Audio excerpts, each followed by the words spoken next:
Bonjour et bienvenue, voici notre tour d'horizon économique, géopolitique et boursier. Nous sommes le mercredi 25 octobre. Pour comprendre comment tourne la planète finance, et lorsque ça tourne autour des stratégies des banques centrales, c'est sur la bourse au quotidien et nulle part ailleurs, et l'épisode du jour s'intitulera « Erreur 2.42, dernier avertissement, faille système critique ».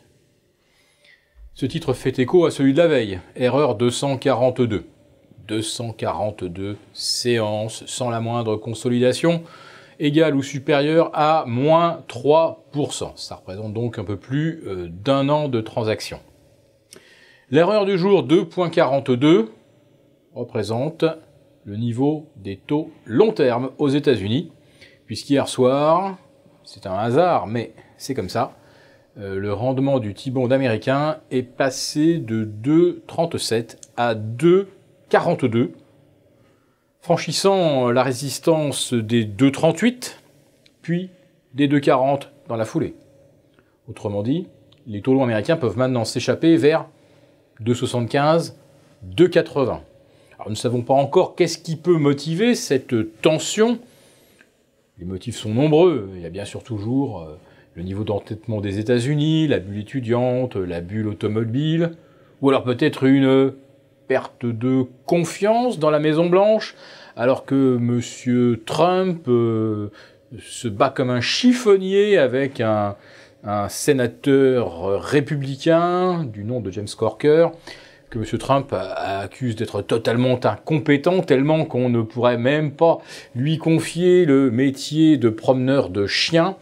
Le gars, il est juste directeur de la commission aux affaires diplomatiques au Congrès. Bref, un âne batté naturellement.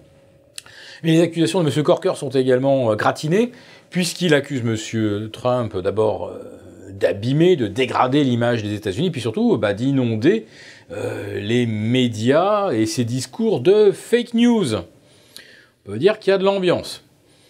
Il ne manquerait plus que M. Trump s'en prenne à tous ceux qui vont soutenir ceux qui lui sont un peu hostiles.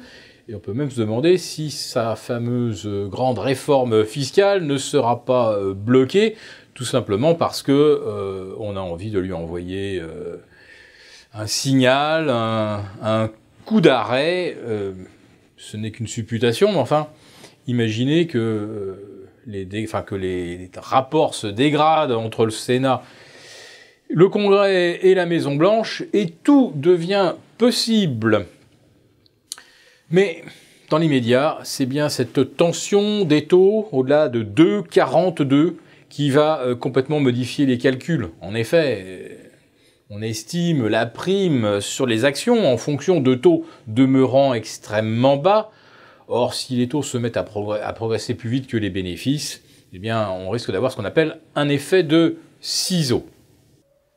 Et les marchés ne sont pas non plus totalement tranquilles sur le front géopolitique. Le Japon, nous l'annonçons hier, s'est mis en état d'alerte maximum dans l'anticipation peut-être d'un nouvel essai de tir de missiles nord-coréen. La situation au Venezuela demeure délétère. Et puis, l'Arabie Saoudite annonce peut-être un grand tournant, puisque le prince Bin Salman parle d'un islam plus tolérant et d'un pays qui doit rejeter un islam radical, voire un peu obscurantiste.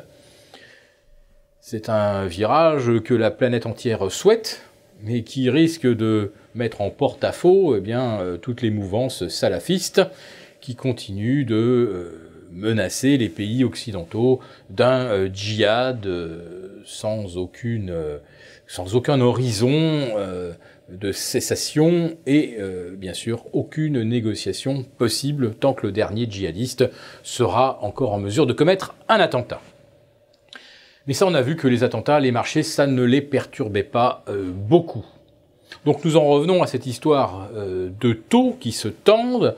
Il va falloir surveiller également en Europe la réaction des marchés obligataires à la prestation de Mario Draghi demain, cette conférence de la BCE, qui devrait être l'occasion d'annoncer une réduction du programme d'achat, le fameux QI. Toute la question est de savoir, c'est quelles sont les modalités et comment le marché va-t-il les recevoir. Et pour nos OAT, eh bien, le seuil critique à surveiller à la hausse, c'est 0,90. On était à 0,88 hier. Sur les Bunds allemands, ça se situe aux alentours de 0,55. On a un petit peu plus de marge. Enfin, il ne faudrait pas trop jouer avec. Donc nous ne sommes peut-être pas loin d'un basculement que les marchés ne veulent pas voir venir naturellement, avec d'un seul coup une prise en compte de tout le contexte géopolitique, de la décrédibilisation de M. Trump, du fait qu'on a surpayé sa réforme fiscale, que la Chine est archi surendettée et porte un montant de créances douteuses qui ferait passer le surendettement japonais des années 90 pour une aimable plaisanterie.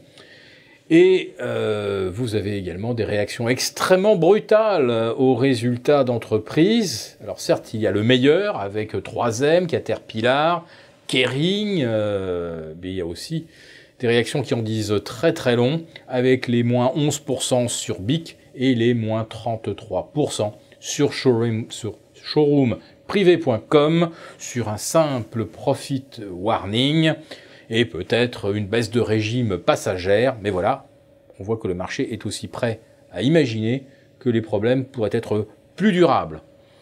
Le retournement de la psychologie, personne ne peut le situer dans le temps, mais compte tenu du type de progression des indices auxquels nous avons assisté, on peut imaginer que ça pourrait être un véritable breakdown.